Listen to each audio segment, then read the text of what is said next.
I think, therefore I am. But I'm thinking all the time, and I don't know who I am. Am I? Are you? I'm in the middle of nowhere, and it's a good place to be. Welcome to Just Nowhere with Dr. Samuel Zinner.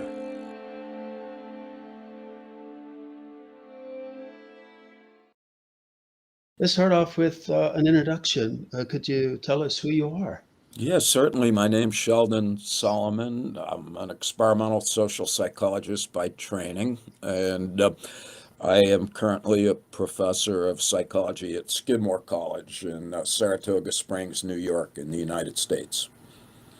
Excellent. All right, my first question for you, to me, it's something I heard from you in one of your interviews, very intriguing. Could you tell us briefly Plato's allegory of the cave and your interpretation and pedagogical application of it?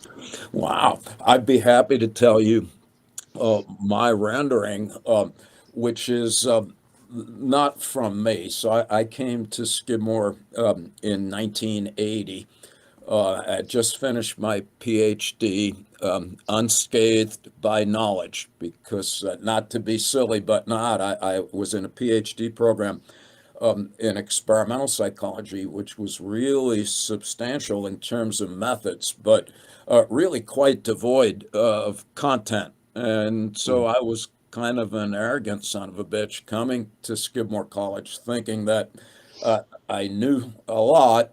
And it was quite humbling to run into some, in retrospect, old timer professors from whom I learned a lot. And the philosophy department at Skidmore at the time was populated with a lot of folks who were basically working in the pragmatic philosophical tradition. So they were big fans of Plato, but they ended up in the Charles Peirce, John Dewey end of things. And Darnell Rucker, now deceased, was my mentor in this regard. And he gave a talk at Skidmore when I first arrived called Radical Democracy from Plato to Dewey.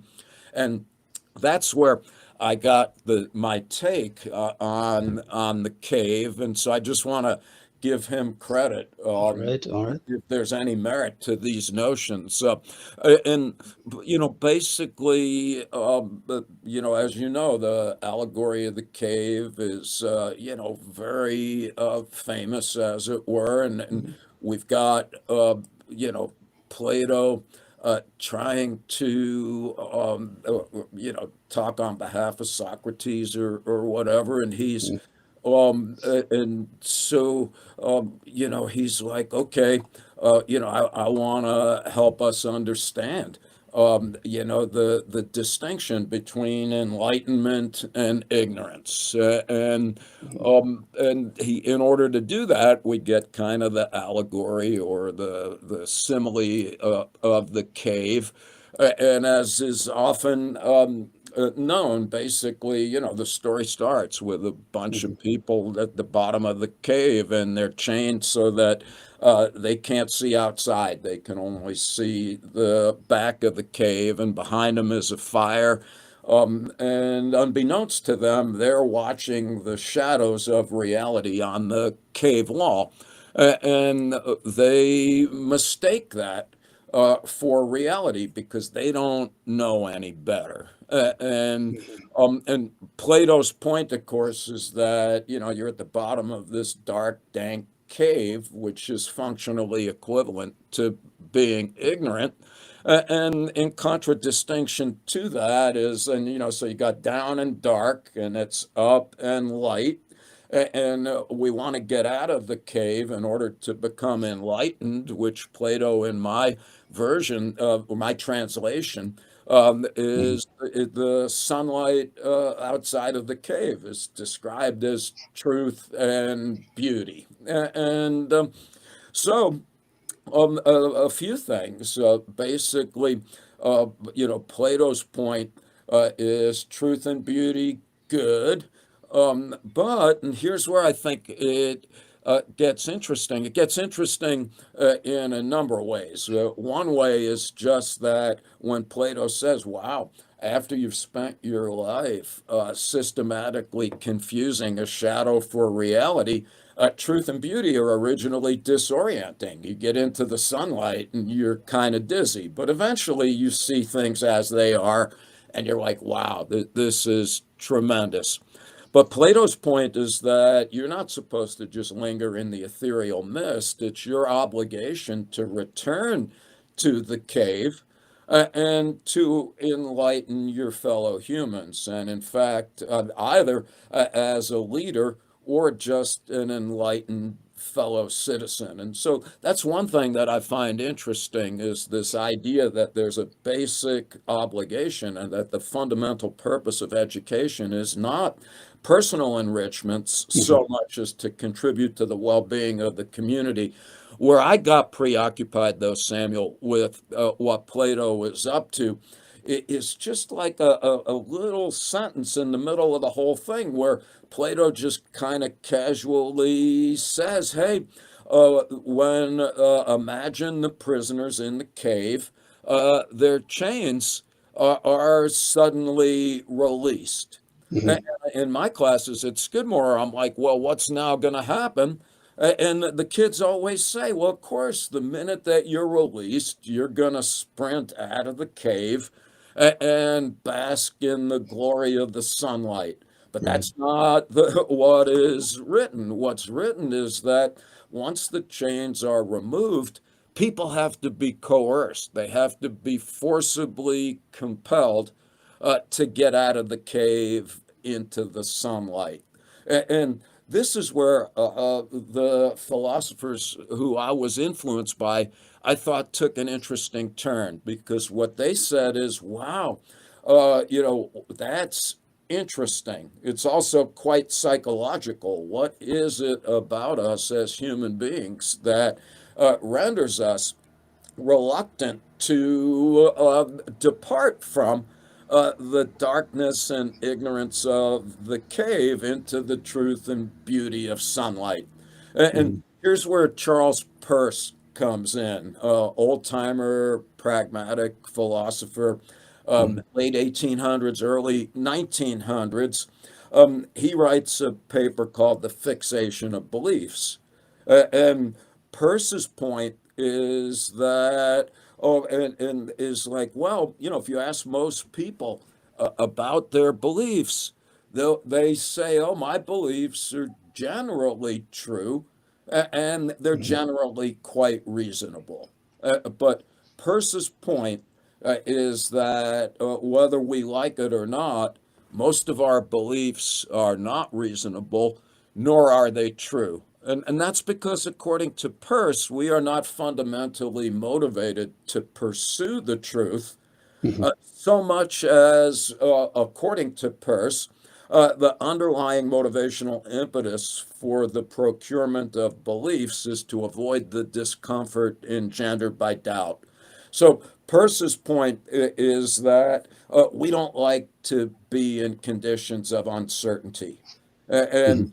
he literally says the irritation of doubt causes a struggle to attain a belief.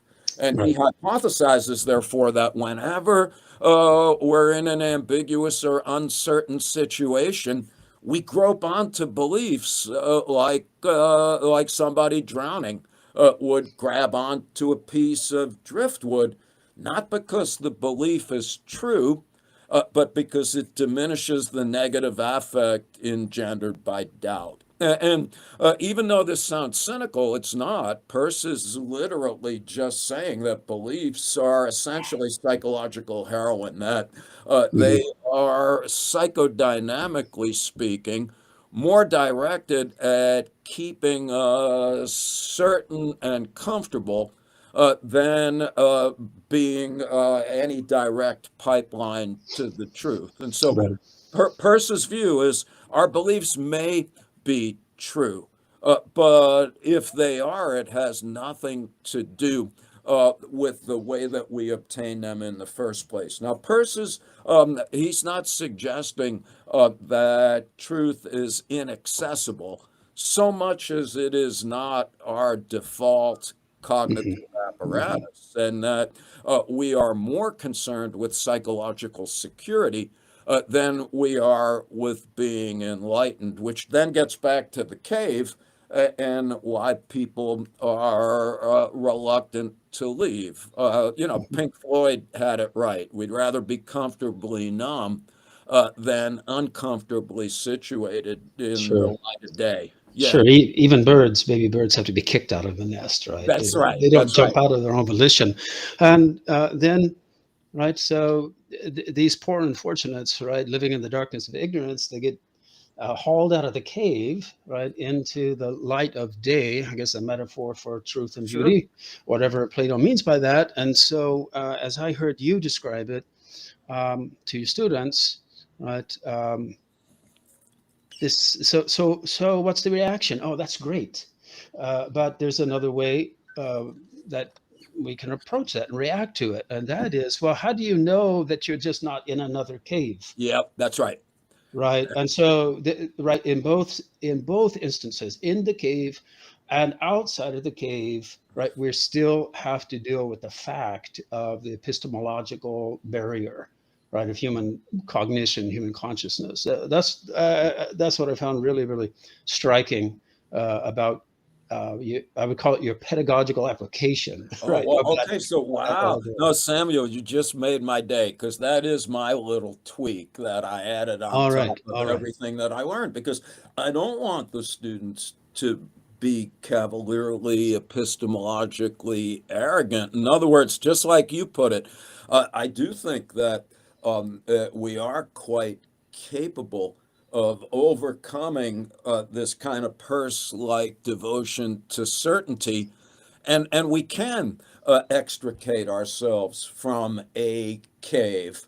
But the way I like to talk to the students here and people in general is, yeah, having gotten out of a cave, let's not fall into the trap of being oblivious to the possibility that we've just landed in another one, maybe a little better illuminated, but here's where I would take respectful issue with the purses of the world who do see science as ultimately a gateway to truth. Ah, Yeah, I see truth as an aspiration well, it's not that we can't discover it. It's just that we'll never know unequivocally if we have. yeah, I'd agree with you because again, of the epistemological barrier of our cognitive apparatus, Yes, even the light outside the cave is being filtered through, right, our consciousness and our awareness, and therefore it's being interpreted. There's that's right. no That, unmediated, right, our perception of whatever it may be. And so I've had conversations with so many people, and one place I took this once with someone interested in Vedanta was that, well, all right, so you think that we can be in a dreamlike state, basically Plato's ignorance of right, darkness, right. and we can wake up into the wakeful state of the reality, right?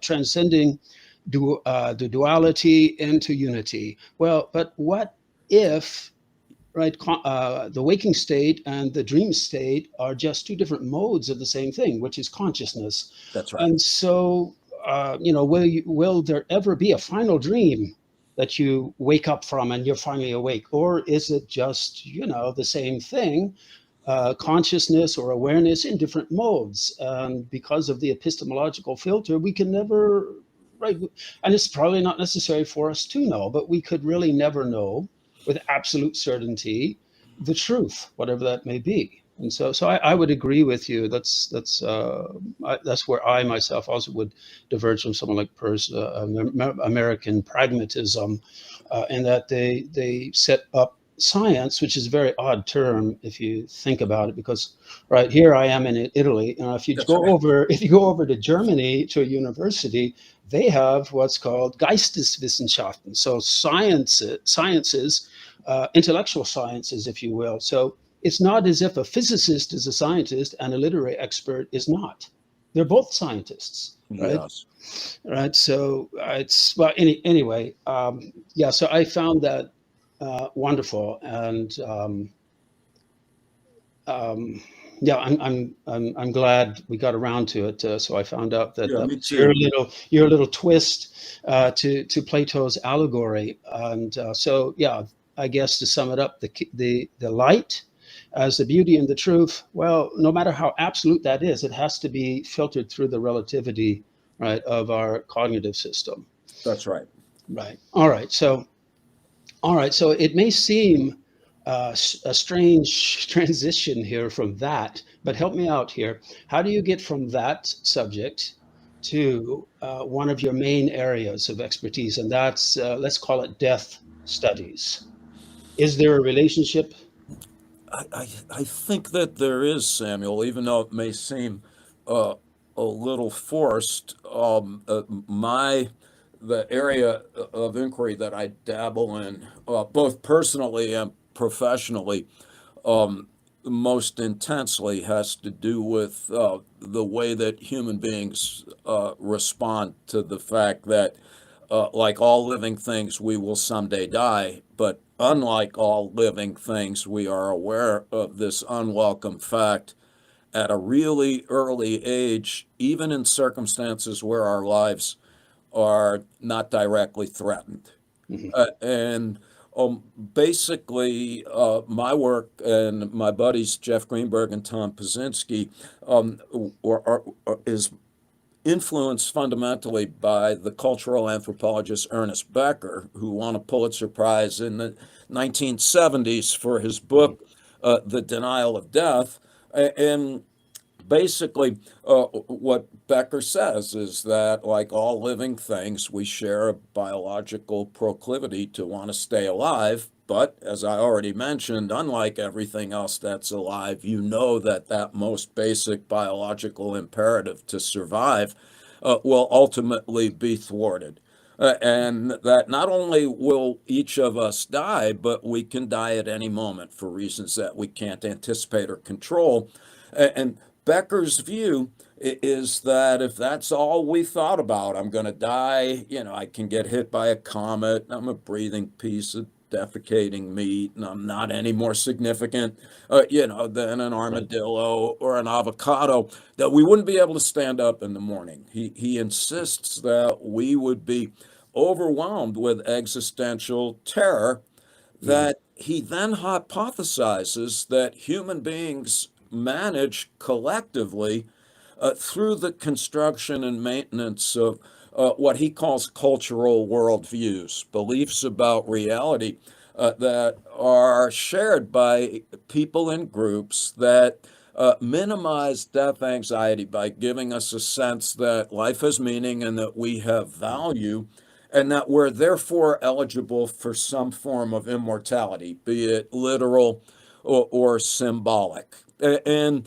here, I guess, would be the most direct connection, and that would be that, in a sense, a cultural worldview that can be seen as a bit of a cave. In other words, when we come into the world and we're socialized, we're not told as children that, well, here's our belief system, it's one of many.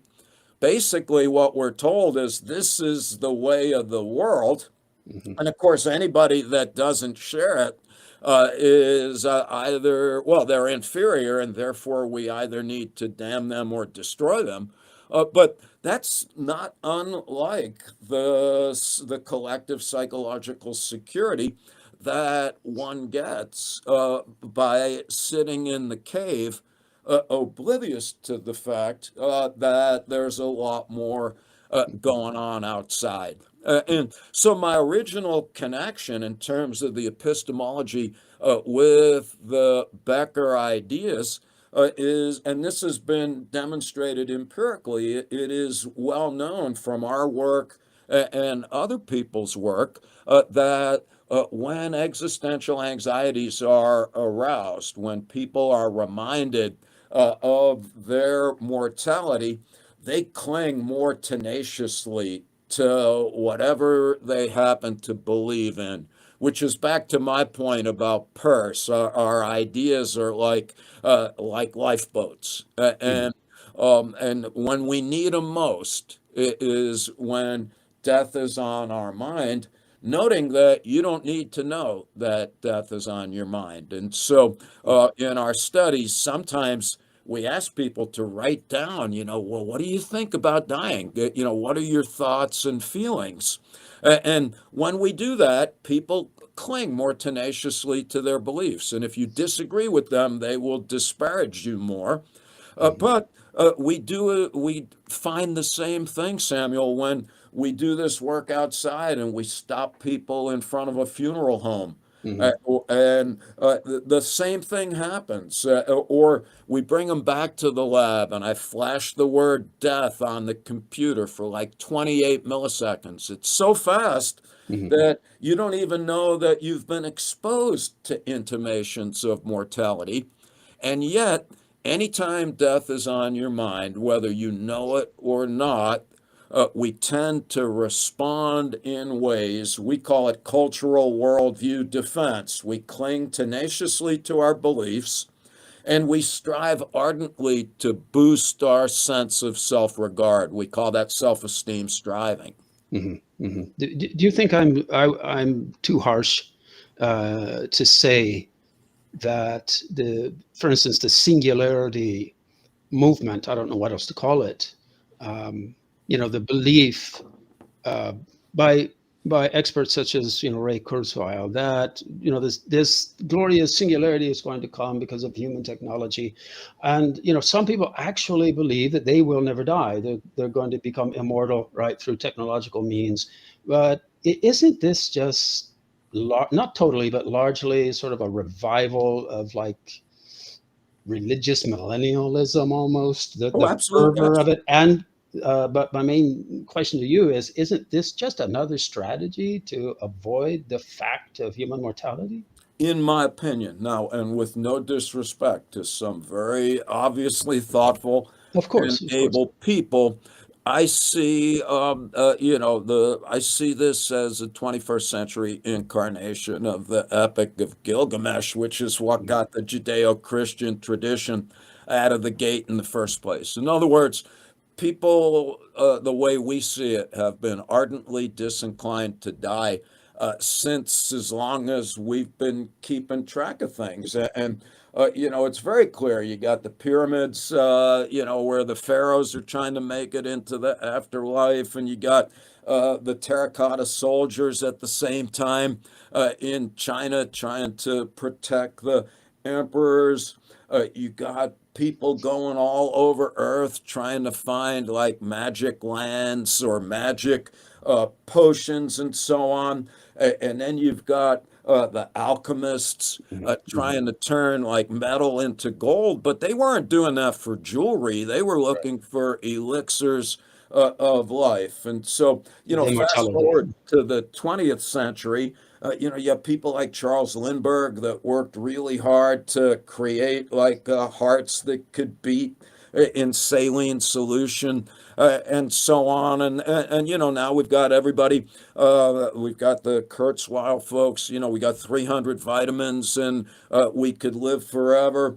Or if you got a $500,000, we can chop your head off when you're dead and send it down with in Arizona and so on with Ted Williams, the famous baseball Mhm. player. Mhm. And yeah, my sense is that these are desperate yearnings for immortality, and they are, yeah, thinly veiled efforts at death denial, nothing more or less. Yeah, And yeah.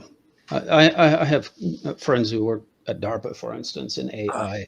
They actually, most of them now, 10 years ago it was different, but now most of them tend to agree with me that the whole idea of like a brain in a vat is just ludicrous, because consciousness is just not the brain, it's the whole human physical organism, right? And a lot of consciousness has to do with the environment of bacteria in our gut. Absolutely. So, and again, Samuel, I don't have the technical background to make your I'm agreeing with you completely. I mean, the big thing now in psychology is actually going back to Aristotle's monism with the inextricable connection between the soul and the body. But yeah, a brain in a vat would not, in my estimation, as you put it, have anything like the phenomenological experience of an embodied entity. Right, right, right. And so now they're talking in psychological discourse about embodied cognition. You're right. And I'm working with some really awesome people thinking about AI type things. And they raise the same issue, and that's okay.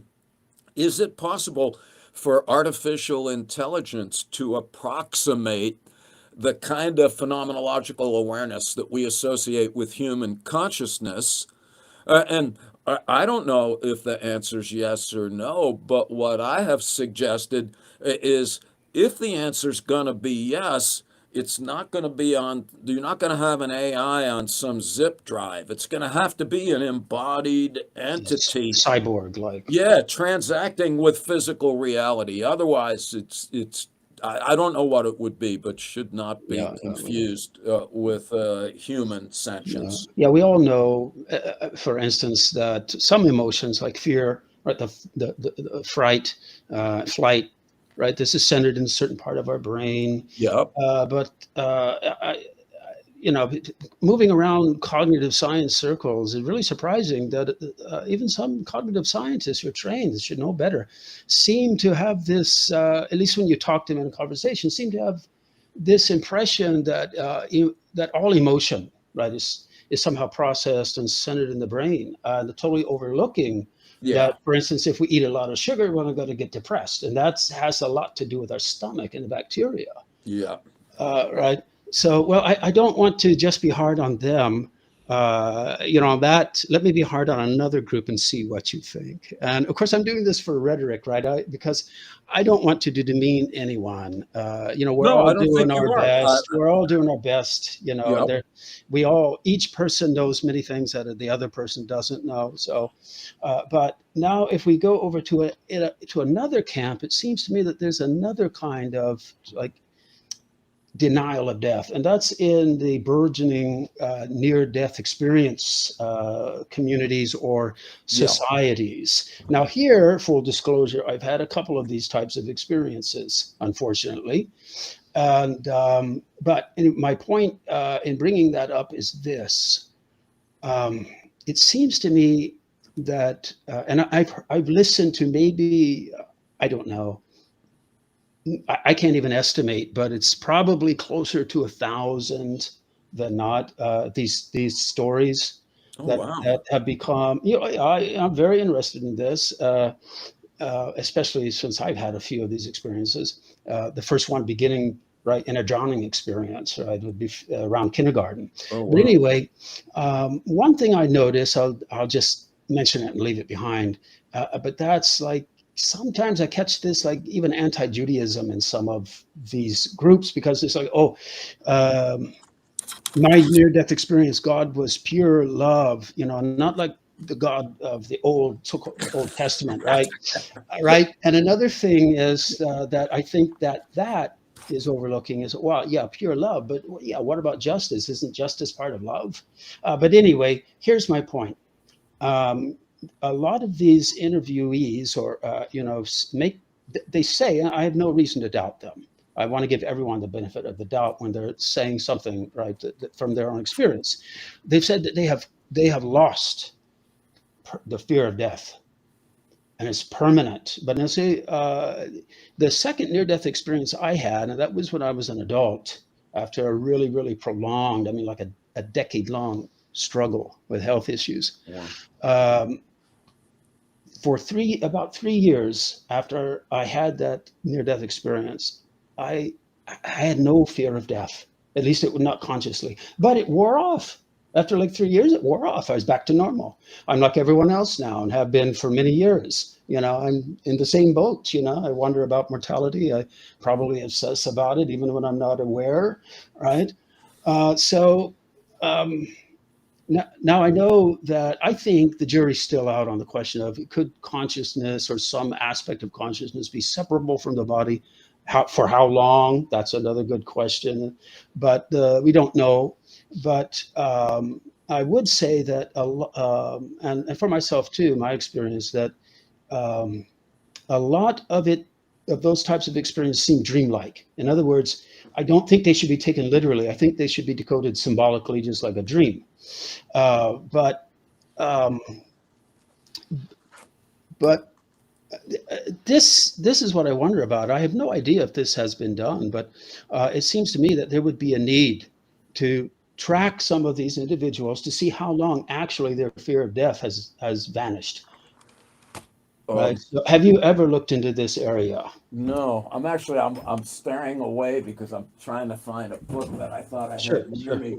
But no matter, Samuel, you just made some really awesome points. I'm not expert in the near Well, death neither am I. in the literature, but I have. We did write a paper recently. I worked with some fine folks at the University of Padua in Italy, Mhm. Simone Bianco, and it was a study of people who have had near-death experiences, and we replicated the typical finding, which is that death anxiety goes way Yeah. down. And we also showed that it appears to go down as a result of people reconceptualizing what it means to die. They don't deny Mhm. that they're going to die, but they see it more as a transition to a different state rather than an obliteration. And that doesn't mean that they're religious. They can be Right. completely non-theistic and so on. Sure. Um, but you're the first person to that I've ever bumped into that raises a very important question, which is what is the duration of that seemingly palliative and uplifting effect, and under what conditions is it more likely to be sustained over time? I that is a really Oh, well. yeah, so if we were in a PhD environment studying near-death experiences, I'd be like, oh, wow, that's somebody's doctoral dissertation. But I also like your point. The book that I was groping for someplace in my office was Mhm. by a Jungian psychotherapist studying people dying, Mhm. saying essentially the same thing, that when we talk to people at the end of their lives, of course, we want to listen and take them literally, but we also want to be aware of the more broader symbolic, allegorical, Right. collective unconscious notions. Yeah, Right, right. Well, when I begin to, be aware that these narratives uh, are very dreamlike, right? Instead of needing to be taken literally, is when I heard one. He was a truck driver giving his near-death experience, and he was in heaven. Basically, he saw his dead grandmother, and they enjoyed the most delicious Subway sandwich. So, uh, it's very true. And this is not to discredit, I mean, the reality of his experience. that's correct. On the contrary, I think it's a wonderful experience that he had, and it was transformative for him. But I think it does point out the necessity for at least considering the possibility that the imagery may be dreamlike. In other words, not to be taken totally literally. Yes. Oh, I like that because, as you probably know, Samuel, the big rage on this side of the ocean right now is the use of psychedelics to help Mhm, people, manage PTSD, mhm. terminal cancer, and so on. And so far, the short-term effects are tremendous. A lot, and in Mhm. fact, in our paper, about near-death experiences. We're like, hey, we need to figure out how to give people an experience like a near-death experience without nearly dying. Right. And it might be that psychedelics under certain conditions Mhm. are actually literally perfect in that regard. It does raise, however, the same issues because there's people, actually right now there's some very strong claims about the robustness of these effects. Mhm. But if that's the case, that can only be determined Right. by Well, longitudinal studies over time. sure, Hollywood and YouTube, people who run YouTube channels, I mean, they probably don't want to be interviewing near-death experiencers whose ecstasy has worn away. I mean, who wants to hear that? That's pretty boring. No, that's right. Maybe that's a possibility. Maybe there are others, right, who had the same experience, but no one wants to pay attention to them, and they don't want to advertise. Uh, you know, this maybe, who knows? But this would, of course, I mean, to delve into this scientifically would be a multi-year, endeavor. You'd have to follow people, and it'd be quite a daunting, challenging experiment, quote Yes. unquote.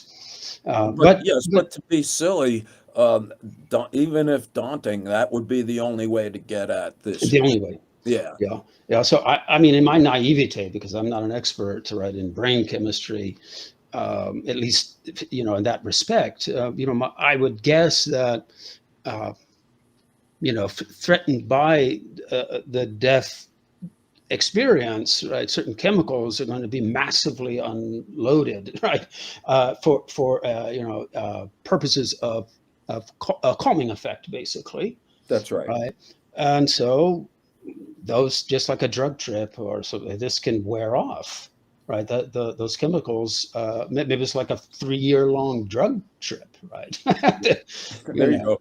you know. But anyway, again, I don't want to, generalize, but it Sure. seems to me that maybe there is a danger in that community or those communities, right? There are several societies, as you probably know, um, of this maybe unconscious denial of death. Let's put Yeah. it that way. Right. Again, I really, really want to emphasize, though, I'm not trying to discredit anyone's experience. I've been there. I've had three of these experiences. Sure. So I know, that these narratives are totally sincere. That That's we're right. hearing. They're totally sincere, and I think they're worthy of respect and scientific investigation. I don't think we should think that we have all the answers yet in science. We never will. But I mean, some of the main answers that we're looking for, we shouldn't presume we already have them. But anyway, that's that. If we can move on to something else here, which I mentioned to you previously in an email. What about our consciousness of the reality and frequent reality of unnatural death. I mean, things like genocide and the Shoah, the Holocaust, and now we have, right, this war uh, between Russia and Ukraine, and all this rhetoric about using nuclear bombs. So I think back in February, a lot of people were experiencing a lot of deep seated, maybe even unconscious fears. Right, when you're thinking about nuclear annihilation and all this, have you dealt with that? And this could be not only group experience, like as in a genocide, but also violence, like uh, individual basis, rape, um, uh, uh, um, murders, and so on. Do you deal with the psychology of those scenarios as well?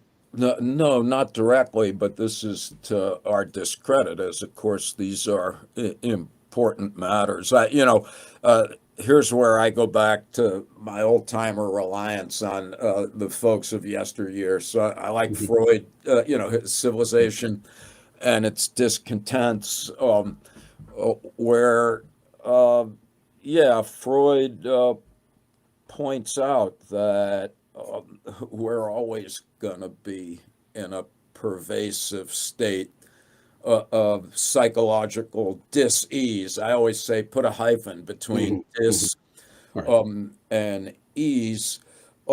What our work suggests, and this may sound a little cynical, but for the most part, people are generally put off by pervasive death reminders Sure. only to the extent that they think it's gonna ultimately hurt them.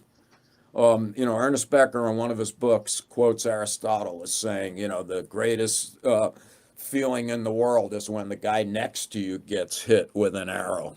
And so, in some ways, yeah, it is the case, between the pandemic and the world melting and the kind of, at least well, it's not only, I shouldn't say just here, because the incipient fascism everywhere, Hmm. Hmm. Italy, Hungary, Brazil, America. Hmm. And so I see us right now just immersed in a toxic bouillabaisse of death reminders that most of us, whether we're aware of it or not, are just literally barraged with death imagery. And some people, all too many people, to quote Kierkegaard, respond to those kinds of Hmm. existential altercations, by what Kierkegaard said. He called it being tranquilized by the trivial. Hmm. That, we're either sitting back in the hood, with a 30 pack of beer, spraying cheese whiz on a cracker, watching another couple of dozen hours of Netflix, or we can be tranquilized by the trivial by just being agitated in a frenetic effort to just like have more money and stuff, to the point where we don't sit still long enough to think about what's really on our minds. And Hmm. so that's one possibility, is that, just being surrounded by death imagery, reduces us essentially to culturally constructed meat puppets, mindlessly adhering Hmm. Hmm. to current social dictates. I think for other folks, it animates their political preferences. Our studies show very clearly that when death is on one's mind, that we tend to gravitate towards populist slash fascist Right. kinds of leaders who say only I can fix it. That's what got Hitler elected in Hmm. Germany. It's what got Orange Hitler or former President Trump elected in the United States. There's a clear relationship between death anxiety and enthusiasm for fascists and fascism. I kind of forgot where I'm going with all of that, Samuel, except to say that we've not worked in our research Hmm. on what is important, and that is, and other scholars have pointed this out, and they're right, and that is, you guys just think about what happens when you remind people that they're gonna die. Hmm. Well, what's gonna happen now when you remind them that the planet is gonna die, or that their culture is gonna die? And so far, what we find are similar defensive reactions as in our other studies, but I don't think we've looked carefully enough. Hmm. I believe that we're on the cusp right now, whatever you want to call it, the Anthropocene, the Hmm. beginning No, yeah. of the end of Earth as we know it. I believe right now in the last year or two that people are becoming even vaguely aware that the climactic disruptions that they used to tell us would befall our grandchildren will be befalling us in the Hmm. next year or two. Hmm. Hmm. Yeah. Yeah. And I Yeah. think that's going to change the psychodynamic conditions of Earth. Right now, I call the Western world or the developed world is a petri dish of psychopathology. I'm like, wow, a third of the Mhm, people in mhm. America are depressed, another third are addicted to drugs and alcohol, and the rest of them are driving in their giant cars to Walmart to buy a machine gun and a lemon. Well, that's just going to get worse. Right, The right. Yeah, the Right. way. Well, yeah, it doesn't. Yeah. Well, if we just, yeah, some places are better than others, granted. Yes. But if we look at a lot of humanity, it almost seems as if this species, right, the Homo sapiens sapiens, is maybe we're just too developed cognitively. This Well, is, yeah. opening the gateway to all sorts of mental diseases, psychological disorders that other animals don't suffer from, mostly. Yeah, no, you got it. Nietzsche called us the disease called man. And in the gay science, and I'll probably botch this, but it's the Walter Kaufman translation. He says consciousness is the most calamitous stupidity by which we shall perish someday. So Yeah, same yeah, thing. He's like, wow, yeah. Well, actually, I know some Jewish Kabbalists who have a very similar idea. absolutely. That is that. Well, all right. So is basically that consciousness is. Uh, well, we think of it a little more highly than maybe we should, because all of the real interesting stuff, right, is probably going on at deeper levels, at the pre-conscious or subliminal or whatever we want to call it, right? Jung calls it the unconscious. Freud had several terms for it. Yes. And Roman Jakobson, the famous 20th century Russian linguist, preferred subliminal. Yeah. Uh, but anyway, yeah, it makes one shudder to think, what the next stage of our evolution might be. Um, I mean, look at chimpanzees, look at gorillas, look at dogs. I mean, they don't have to worry about schizophrenia. Yeah, maybe there's some exceptions, but it's general. I mean, there's no eruption, right, of depression, which is probably No, that's much of it's probably caused by the pressures of civilization. I mean that in the etymological sense, yes, city-based life absolutely. with all these unnatural structures that indigenous peoples or even the pastoralists societies, really are not exposed to. But anyway, another scenario that I would bring up to you to see if you have a reaction to it is this. This genocide, violence, and all this. For instance, here in Europe, one can um, walk the streets, right, on any given day, and at least for me, I've studied history. I know that in the lifetime of my father, for instance, there were some really wretched things going on here, right? The fascism, World War II, the Holocaust. And, when one time I had to go to the embassy in Florence, Italy, and across the street is the main synagogue, Yeah. which you have to cross the bridge. And that bridge was blown up by the Nazis in World War II. But anyway, so same thing in America. Where can you go in America and walk around and not be walking on some piece of land, right, that belonged to and has received the blood of, indigenous peoples? And one can obsess on this unhealthily. I know, right? Uh, but on the other hand, if one is aware of the history of America, for instance, right, one knows what happened, right, to the indigenous peoples, and what continues to happen to them, right? They're suffering from depression, all sorts of diseases, and one of the main causes, no doubt, is that they're not allowed to live their traditional way of life, right? And so there's that kind of awareness of death. Right? So, I don't know. Is that something of interest in your type of research? Well, again, no, but it should, and it interests me a great deal because I think that's kind of where we're at right now. historically Mhm.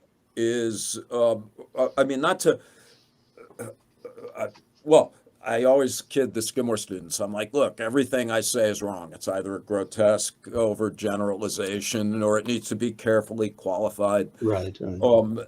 And you know, and so on. Um, I know these are tough questions. yeah, I'm trying. I'm, Pretty damn heavy, you yeah, all right, give me another one. know. Okay, well, actually, let's go back then to American pragmatism. And so you were saying that you weren't really knocking belief, right? Because I mean, it's how we got to live, right? Yes. I mean, you know, and so as many people say these days, you heard in different interviews, right? You know, the human consciousness, the human mind, did not evolve to help us perceive the truth or reality as Yep. it is. It helped us to be able to get our next meal and That's right. survive, right? And find sex partners to perpetuate the species, right? And then, of course, it wasn't it Plato who mentioned something that having children is sort of, you know, a way to fight that consciousness and fear of mortality. Yeah. But anyway, um, Well, we know that's true just to jump in from our studies, sure, because when sure. we remind people that they're going to die, they say they want to have more kids. They say they want to have them earlier and that they're more likely to name them after themselves. So there's clearly Plato was onto something. Yeah, well, but now jumping back to the pragmatist and Yeah. belief or faith, I heard you in one interview. It's a very good interview you did with Lex Fridman. You mentioned that faith. Well, actually, you actually the word religion.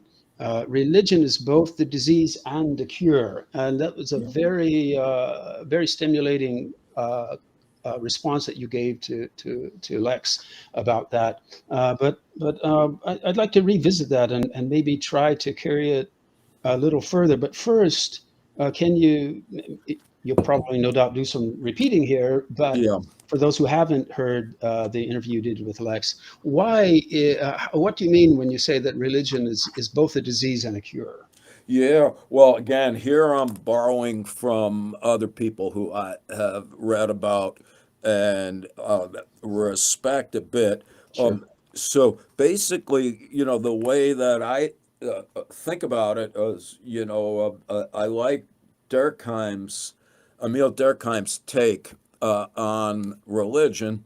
Um, uh, he argues, and other evolutionary types agree, that religion evolved before gods. That basically, my understanding is that the word religion is derived from a Latin word that means to bind, That's right. and that evolutionarily, the claim is that the function of religion is to foster social cohesion that in turn amplifies cooperation and social coordination.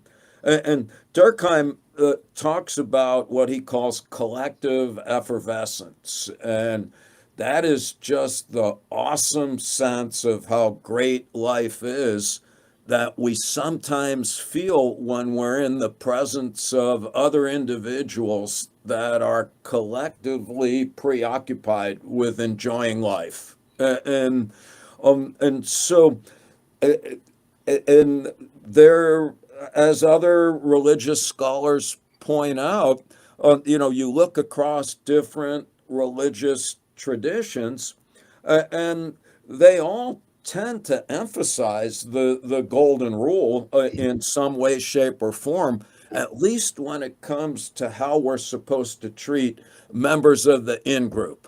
Right. Right. And so religion, therefore, in many ways, can be seen as quite psychodynamically uplifting and palliative in times of distress. And so back to egghead research, when people are reminded that they're going to die, if they are religious, they become more religious. They believe more in the efficacy of prayer. They are more likely to help somebody who happens to be a member of their tribe or group. So, Sure. like, that's the good news. The bad news is what the Protestant theologian Paul Tillich told us, and that is that on the one hand, religion is at its best. It gives life its ultimate depth, and I like his spatial analogy is that Mm. it makes life rich and textured and meaningful, but it is also was it Karen Armstrong with A Battle for God, former nun, now historian, says the same Mhm. thing. The problem, Tillich said, is that a lot of the most evil things that have happened on earth is when people they take their religious symbols too literally. Mhm. And when that happens, we tend to impose our beliefs on those around us to the point where we assume that the only way to advance our religious interest is to annihilate those who don't happen to share them. And so it's in that sense that religion is both the cure and the curse. If everyone took Jesus seriously, then I would submit the world would be a better place within 5 minutes. And I don't mind annoying half of the people in America or around the world when I say that Jesus would not be a Christian today. He would take ardent issue with the thinly veiled, just death denying, greedy acquisitiveness of what they call a prosperity theology these days. Oh, yeah. Yeah. Mhm. So, religion in some way, shape, or form, we need it. And as Darwin put it, we are no more likely as humans to cast off our faith in gods of some sort than monkeys are to abandon their fear of snakes. And Mhm. that's Otto Rank, one of Freud's boys, said the same thing. It's like we are fundamentally religious creatures, but if we, depending on how one defines religion, Sure, sure. then there are a number of possible manifestations, some of which have more virulently malignant consequences than others. And again, having said that, and this does not, there are forms of Christianity that are, very much opposed to the dominant forms of Right. fundamentalism that presently prevail. So I'm not trying, back to what we were saying earlier, Samuel, this is not to be a blanket condemnation of any particular religious pursuit, because I like how Karen Armstrong put it in her book, The Battle for God, and that is that every religion, if you just look at it, it is generally pro-social. Right. All right. So it seems to me that then religion has a lot in common with what we call tribalism. And so it's positive and negative. Maybe I don't like the imagery of the double-edged sword, but that's basically what I am thinking about. That is, it's a good thing, right, that we have tribal consciousness because, right, you have Italians, right, they have a beautiful culture. Yeah. We have Russians, they have a beautiful culture, and there's Little Italy in Chicago and Little Sweden, and life would really be boring, right, if everything was the same, right? So, the tribalism has this important function to preserve diversity, right? Yes. But it can go too far in the tribal relation with the outsiders, right? Yeah. And so that's the perennial struggle, right? Yeah. To No, that's a fine point, and I've been getting interested in what the cultural anthropologists have to tell us, and they make a good point about tribalism, which is that we tend to not understand the necessity of it because we're not here today as humans because we're strong or smart. Rather, we're here because we're cultural creatures, and right. And the fact is that culture is not static, it's cumulative. So we're the beneficiaries of literally hundreds of thousands of years of accumulated experience in the form of cultural bodies of knowledge and tradition. And so it makes sense that we need to be a tad ethnocentric Mm, just to maintain our cultural belief system, mm, because culture is smarter than all of us. We don't know. A lot of the wisdom in culture is in part of like religious practices, mm. like taboos against certain foods, let's say, or when you're pregnant, you don't eat this or that. As the cultural materialists point out, that's closely aligned with what helps you stay alive and so forth, even if you don't know why it's useful. So anyway, we've got to be a little bit arrogantly ethnocentric in order to preserve the integrity of cultural beliefs. Moreover, other folks have pointed out that, like it or not, humans are territorial war-like creatures, and cultures have been duking it out since Mm. minute one.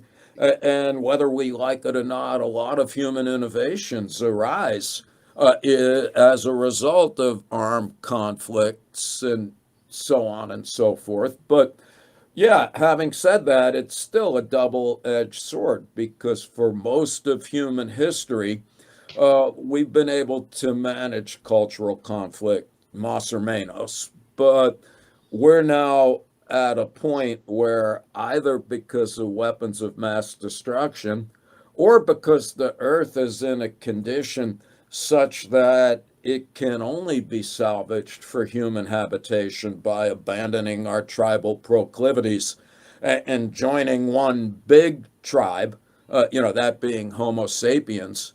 That might be the only way, some say, at this point. There's a Canadian biologist, Lonnie Arson, and he wrote a book called The Future of Humanity. And he's like, I think we need to Aikido our tribal proclivities in order to salvage the planet, because it is the case that every human on Earth is closely related to each other. We're all Sure. descended from one small group in a single neighborhood and so on. Mm. And yeah, so if we can be one tribe like human, we might be able to take what in other circumstances are malignant predilections that are derived from tribal distinctions and actually render them less problematic by uniting behind a common identity. Sounds kind of Mary Mm. Poppins like, Sure. uh, but research backs up that notion. So my Mhm. buddy Tom Pazinski, in our experiments, we've done dozens of them, that when you remind people they're going to die, they hate and harm people who are different. But they don't do that if you tell them first that every human on earth has more in common than we are different. And that well, they call it a common humanity prime, which has the Sure. benefit of being true. And that may be one way of trying to salvage humanity in light of what we know happens when a cultural belief system bumps into one that appears to be alien or antagonistic to it. Mhm. Yeah, Right. it's just a thought. But of course, what we're seeing right now historically is the antithesis of that. And so, Mhm. what's interesting, and again, I say this based on research, that when in times of historical uncertainty, we tend to become more tribal and we tend to become Right. more Mhm. devoted to charismatic populist leaders, and that will magnify the malignant effects of any kind of existential anxieties. Right. And in those times, it also seems that our species tends to impose its culture That's correct. upon others, right? So the pan-Germanic That's exactly movement right. that Hitler engaged in, the pan-Slavism Absolutely. of Stalin, and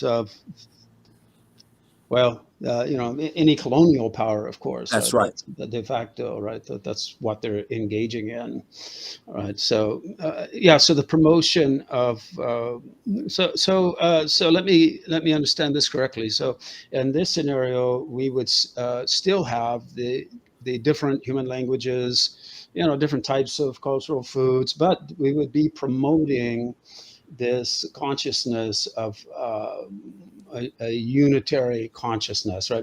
A single species consciousness. That's correct. In other words, and not to go all like Darwin and stuff, but we need the diversity. So we need, and basically because as Darwin noted, the more variation, Mhm. the greater the possibility that there will be some kind of functional adaptation in a variety of environments in the wake of sudden and unexpected changes. Right, right. So and I love how you put it, Samuel, because this is not a plea for us to become North Korea where everyone looks the same and dresses the same. Hmm. In fact, I don't want to go all political, but it's basically Karl Marx's early economic and philosophical manuscripts where he talked and it's Aristotle because the word communism comes from Aristotle's notions of community. Hmm. And Marx, was a romantic idealist and a shitty economist, but a Hmm. great psychologist because, in my opinion, because he pointed out that every one of us, by virtue of consciousness, is a distinct and unique individual who has a desire to express themselves creatively. So there's the plea for individuality and diversity, Hmm. while at the same time we are uber social, hyper interdependent entities who depend on each other for our existence. And I don't know if are you familiar with Judith Butler? She's like a political Yes, theorist. yes. Hmm. Well, I am just becoming acquainted with her work, but she makes a great case for the notion of humans being radically interdependent. Hmm. And that's always been the case. But, as Martin Luther King put it, in his letter from Birmingham jail, the world's getting smaller. What happens on one side of Earth affects everybody. And so, in light of that, I think it is not some kind of Woodstock like hippie hallucination Right, right, right. to say, on the one hand, we want to maintain individual and cultural diversity, that's extraordinarily necessary, particularly because it's rooted in local indigenous knowledge. Right Hmm. now, and again, to be silly, we're on the brink of a mass extinction. And the people in the best position to forestall that are the indigenous peoples who live in the regions where biodiversity is still holding up Right, somewhat. right, And, we're looking at our smartphones to see if there's going to be enough chicken wings on Super Bowl Sunday. So right, we're going right, to right. need everybody, but we're going to need everybody, I believe, to get behind our overarching identity as humans, No, no, no. because the work that we do is quite unambiguous in that regard, and that is that from and it's not only our work, it's developmental psychologists who point out that we come into the world radically egalitarian, empathetic, and pro-social to anybody that we consider to be one of us. Yes. Hmm. Hmm. Yeah, Right. I just by chance, listened and so this will be easy for you or the listeners to find on YouTube. Dick Van Dyke, right, the love that. American actor who's now in his 90s, just 3 days ago, I believe it was, uploaded a video, and he doesn't do much on his channel. He has 3 videos on his channel from the last 3 years. The last one, which he uploaded earlier this week, is him reading a speech written by Rod Serling, which Rod Serling delivered at a 1964 Martin Luther King meeting. And it's really inspiring, cuts to the core. As you probably know, Serling was quite a wordsmith. Oh yeah, But, he was but awesome. yes, he makes a point in there that's very memorable. He says, we cannot uh, resign ourselves to believe that hatred and prejudice is the norm in our species. We must realize it is the disease. It is a disease. It is not the norm. That's right. Um, and that's quite a statement coming from him, because, as you probably are aware, he was quite a misanthrope.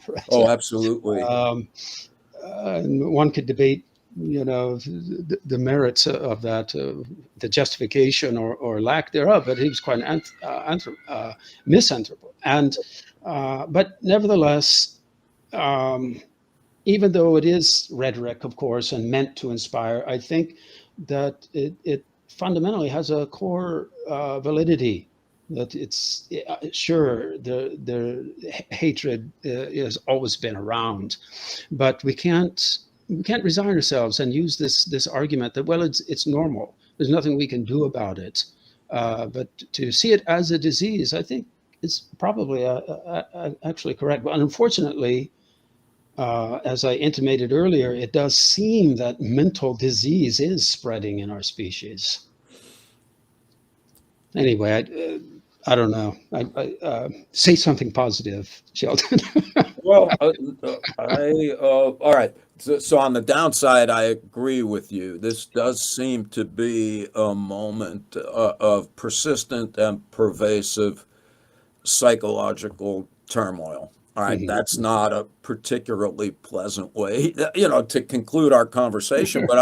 But on the other hand, and maybe I'm naive, maybe this is my own desperate form of death denial, but I like the people who just point out that even Nietzsche, again, he's like, wow, maybe we have to reduce the earth to a smoldering heap in order for something to emerge from the psychic and physical rubble that may ultimately be a magnificent transformation. Well, that's, as you may So know, yeah, that's a vision that a lot of the Native American tribes precisely, in America have, actually. yeah. So it's a really kind of apocalyptic Yeah. vision Mhm. that, and my kind of egghead rational interpretation of that vision is, look, this is not the first time that we're at a crossroads of sorts. And so far, we've had a pretty good record of, confronting and overcoming some rather serious difficulties, Mhm. when we're able to collectively step back and assess what underlies them. And so the example that I'm fond of using, because it just seems to make sense to me, was like Mhm. the plague in the Middle Ages. Like half Mhm. of Europe died. We thought it was because of evil spirits and people kept dying.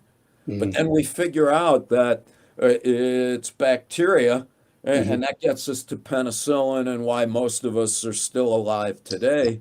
Mhm. Yes, similarly, it may be the case, as outlandish as it sounds, that what we need to do right now, or at least the way that I've been musing about it lately, is that, I don't think anybody denies that there's a lot of current concerns. People are like, yeah, we got the environment, and we've got the economy, and we've got political polarization, and Mhm. we've got massive levels of psychological disease and despair.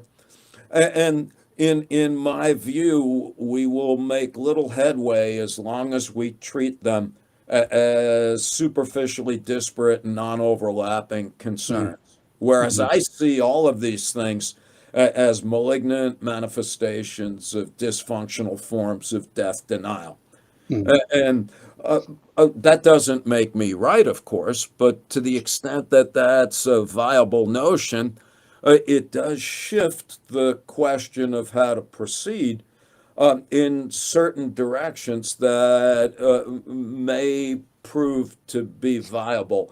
I like the cultural evolutionary types who are like, you know what, people we're not that good at designing any kind of structural intervention that will necessarily produce predictable outcomes. And so, Mhm. so instead of saying I have the one way to proceed, this may be a good time to be ecumenical and nimble and be willing to try lots of things. Right. I mentioned earlier, all right, this the fact that some places are worse than others, some Yeah. places are better than others. All right. So I lived for a decade in Morocco. I've been a traveler, and I would also have to say, right, when I first came to Italy here, that Yeah.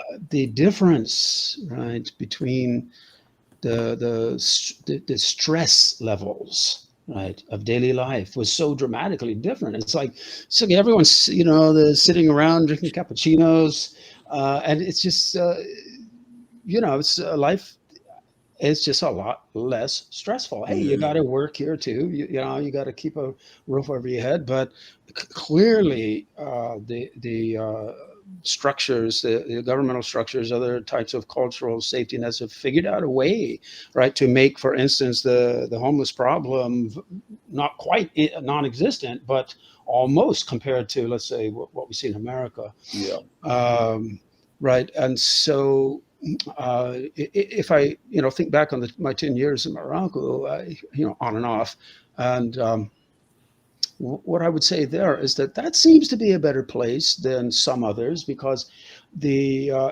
first, the level of stress seems to be really low. I mean, this kind of stress that Yeah. causes all kinds of diseases, right?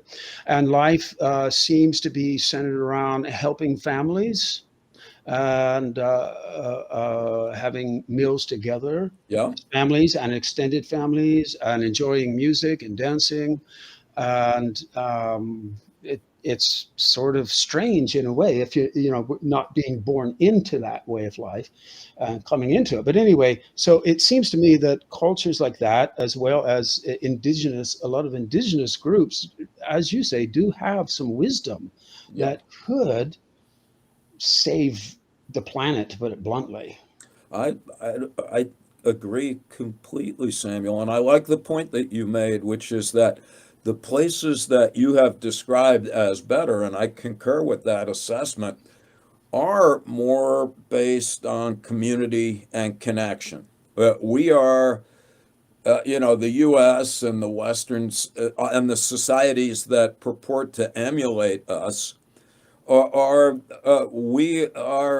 the anomaly because we're the only ones that actually believe John Locke when he talks about how in a state of nature there's no such thing as societies, Right, right. there's just individuals. One of the stupidest and most obvious wrong ideas, unambiguously untrue. But the point is that Locke did that in part to justify people's right to unlimited amounts of money and Mhm. stuff. Right. And that has changed our world into a meritocracy. Mhm. And I can't remember the Harvard professor who wrote a book called The Tyranny of Merit, Michael Sandel. And it's a great book because he's like, look, in the US, he's not being cynical. He's like, okay, we're a meritocracy. Everybody starts at the same place, which of course isn't true, but everyone starts at the same place. And if you try hard enough and you succeed, well, that's to your credit.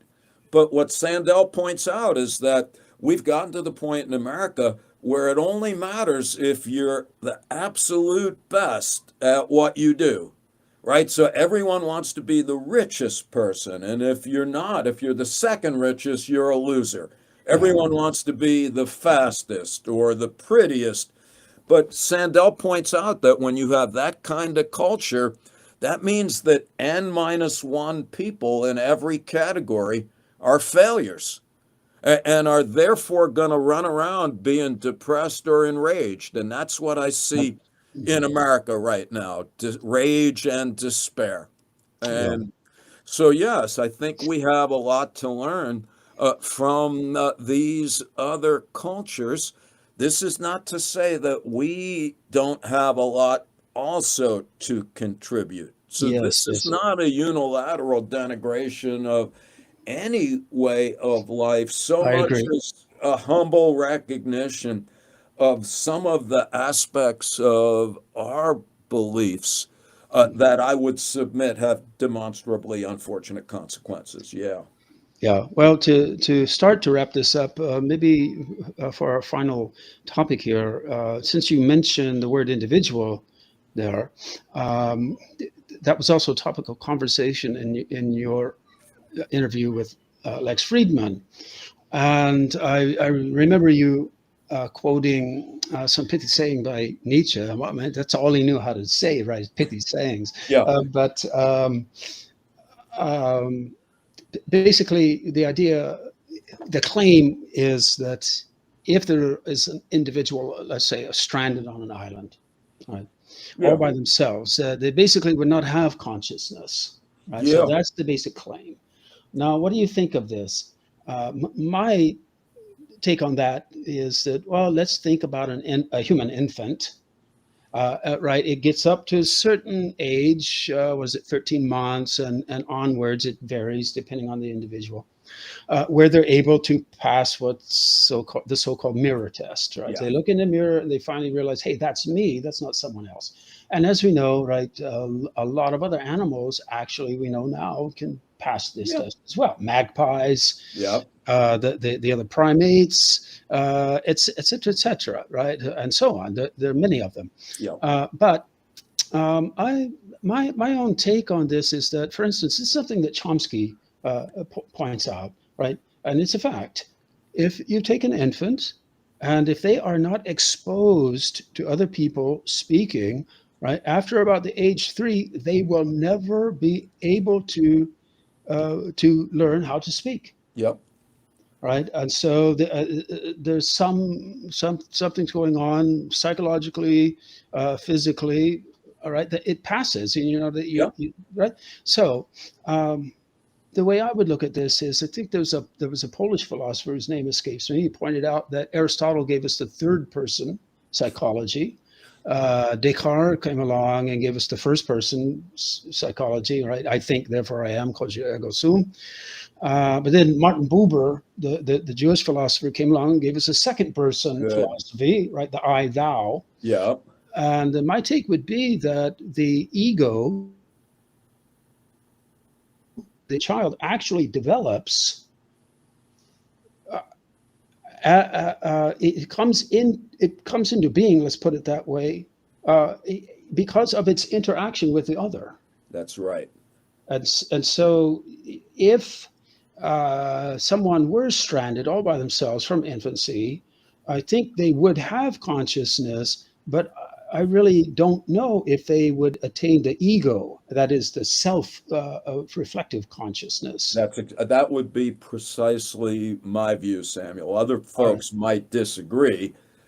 And Uh, I'm not sure, but that's my no, suspicion. I'm not sure either. But uh, the Ernest Becker, who our work is derived from, makes a similar point, which is that once the first person pronoun I enters into the linguistic lexicon, it is a reflection of a radical transformation of phenomenological sensibilities. It's not that we're devoid of sentience prior to that, Right.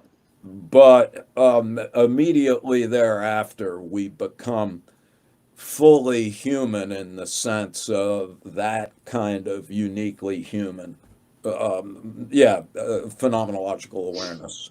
Right. And it seems to me too that there's a lot to be said for this model, right, that understands, let's say, well, we can be faced with this conundrum of, the chicken and the egg, which came first when it Sure. comes to consciousness or thought and speech.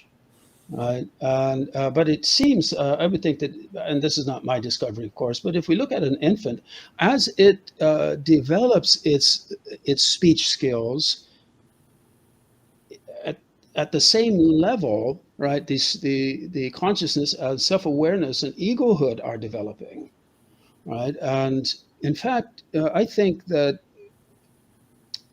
the ability to think, right, also, right, it runs parallel to the speech.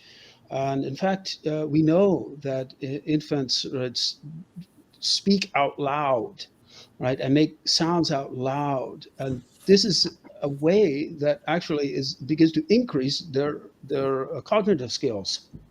So it's like, which comes first? Well, maybe it doesn't matter, but they seem to be running on a parallel track. You can't have one without the other, which is why I would suppose humans can have thoughts, certain types of thoughts that dogs cannot have, Yeah. right? Because of our linguistic capabilities. No, yeah, no, I wish we were a little closer, Samuel, so you could drop in on our classes because I like how, I toy with the students here sometimes, and, it's like, oh, I think, therefore I am, right? Descartes. Mhm. And when I teach Freud, I'm like, well, Freud is I want, therefore I think. And then if we're talking Chomsky, it's like I talk, therefore I think.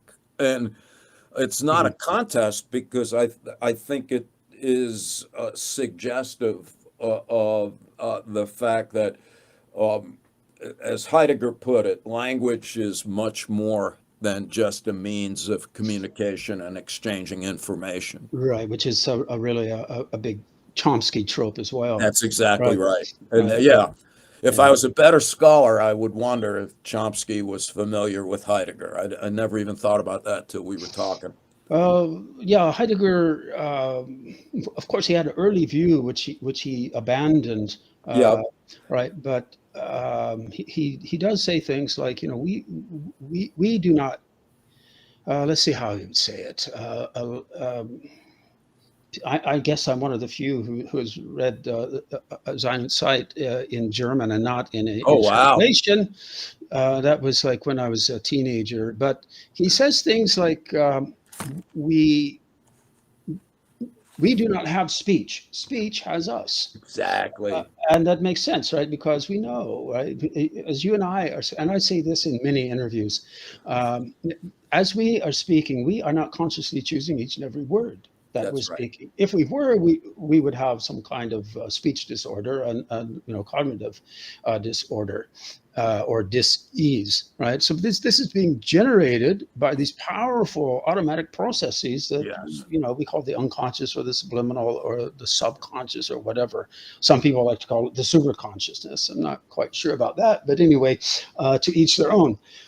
So uh, uh, the speech is speaking us. Right. Well, I'm not quite sure how to say it. Yeah. Maybe I should just quote. Well, if you don't know German, it's going to help you out. But it's it is this speech is as if something is speaking through us, right? Yes. And it's our depths is coming from that from which our egos emerged, right? Yeah. When we were infants, but that individuality, that egohood. All right, here's the final question I want to ask you. And you see, these interviews, I like to give, of course, the person I'm interviewing, I want for them to broadcast their ideas, because I like to interview people whose ideas I think stand out, let's say. But I also like to take advantage of the situation and ask questions that I'm looking for answers myself. And I wonder if others have thought about this. Now, here's one. I can't find anything in the literature of cognitive science, but of course, I haven't read everything, but I've read a lot. All right. All right. As we age, right? Our memory begins to decline, right? And but I've noticed, right, I'm in my later 50s now, so I've noticed it for a long time. My memory's not as good as it used to be, but when I close my eyes and become silent, my who I am the same person that achieved eaglehood when I was 13 months old or something. Yeah. I have had no decline in my sense of self identity. Uh, and that's sort of I'm sure there's an answer to it, but for me, it's a personal conundrum as a scholar.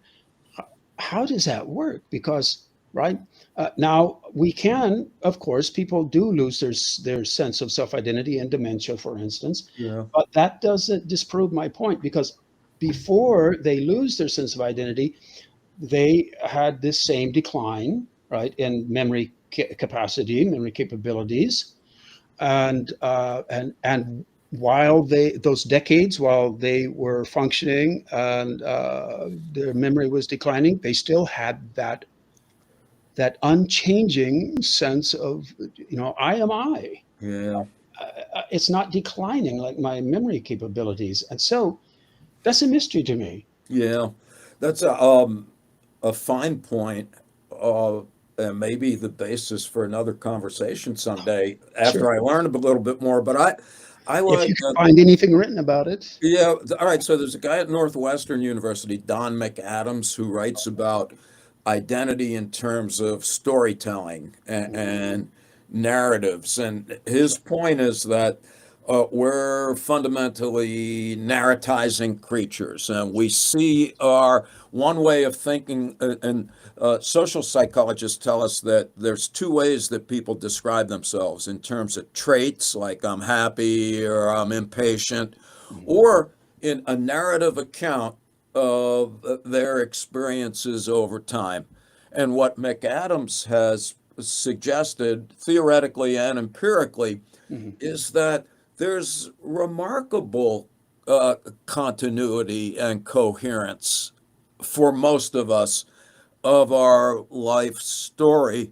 Mhm. And again, Samuel, I love how you put it. I'm 69 and I'm wandering around these days. And one of the things that I'm like, wow, I'm on the cusp of senility. I'll be in a jar of formaldehyde in front of the psychology building still. I can't remember what I had for lunch or where I put the keys. But I'm walking my dog today, and I had, just this vivid impression. I started. I come from a working class family. I started like delivering newspapers when I was like 8 years old, Mhm. and one of my fondest memories was just the kind of peace and tranquility of delivering newspapers in the early morning before it was light. Mhm. Well, today I was walking the dog, and it wasn't light yet, and it was like surreal. I Mhm. was Right. like, wow, this is more than 60 years ago. Mhm. And in a very real way, I'm not, the Sheldon Solomon of yesteryear, and yet I am. Mhm. And, that was one of the William James ideas. And, he's like, wow, and in many ways, there is no like identity that Mhm. literally is there over time. We're not the Right. same atoms that we came into the world with, I blah, blah, agree. blah. I don't care about that because I'm with you that there is something about Aristotle might call it our soul or psyche, which Mhm. he Mhm. defines as the essence of a body that is alive. Yeah, I think that, and this comes back to where we started about consciousness being literally a reflection of embodiment, Yes. because same cells or not, we reside in the same carcass that we came into the world with. And on Right. those grounds, I would suggest there is a persistent element of identity that remains somewhat continuous. Yeah, well, it certainly seems that way. That's my experience, but how the well, maybe maybe I'm just incorrect in assuming that that would, you know, it should decay Yeah. as the brain decays, just like, the brain's decaying, so our memory is decaying. The neurotransmitters aren't firing like they used to, Yep. and so apparently the neurotransmitters probably have little to do with this experience of, ego. I, Yeah. It at least raises it at least but yeah, to be more pedestrian, but I'm saying the same thing. It challenges the notion of a one-to-one correspondence, yeah, Sheldon, yeah. between neuroanatomical activity and phenomenological awareness. Yeah. Right. Well, there's this big trope, as you know, right? It's the last several decades of the extended mind, Right. That's this right. model, Yeah. and that would sort of be congruent, I think, as well with this question I have. And of course, right, I remember in Philosophy 101, oh, so long ago, the instructor telling us that, hey, it's the answers, looking for the answers. That's not the most important thing. You got to find the right questions. Exactly. Right. So it's very Socratic, approach. And another point, he's passed on. This has been so long, so I'll give a little bit of his wisdom, a Right. little bit more, and that is that he taught us, um, right, going through all the world's philosophers. You're going to find good points, valid points in all of them. You're going to find some strange stuff that you need to probably jettison, but That's right. you need to find a way to identify what's good in each and to see how that may be congruent with the good in other philosophers or other philosophical systems. Yeah. Right. So the theories that you were mentioning earlier, Chomsky's theory and the other theories that have slightly different emphases or takes. Well, yeah, it's probably not a matter of, which one is right. It's probably Exactly. there's something right in a lot of these, right? And it's the endeavor of science to try to, put it all together. And of course, the process of the rigorous precision and always continuing to qualify and make more precise never ends, That's right? right. Which is Gödel's main contribution, and which I don't mean to get polemical. That's not it at all. But it's just a fact that I think most of the new atheism doesn't get that point, right?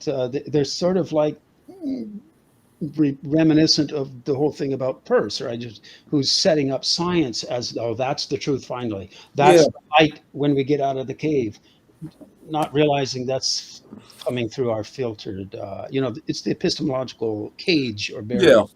No, that's right. That we can do that another time, but Yeah, I share that view. There's, um, yeah, that's well put. yeah. All right. Well, Sheldon, any final words that you want to leave the audience with? Yeah, thank you, Samuel. This was delightful. I enjoyed this conversation immensely. I hope that the people who listen in find something of value and that they feel comfortable finding me if they have any questions or concerns. I'm Sheldon Solomon, Psychology Department at Skidmore College. All right. And I think you're a wonderful human being, and the world is a better place for you having been here. Well, So, back at you. Thank you, Samuel. Have a great day. all right. You too. All right. If you enjoyed the program, please consider supporting this channel with a donation through Patreon or PayPal. And don't forget to subscribe. Thank you.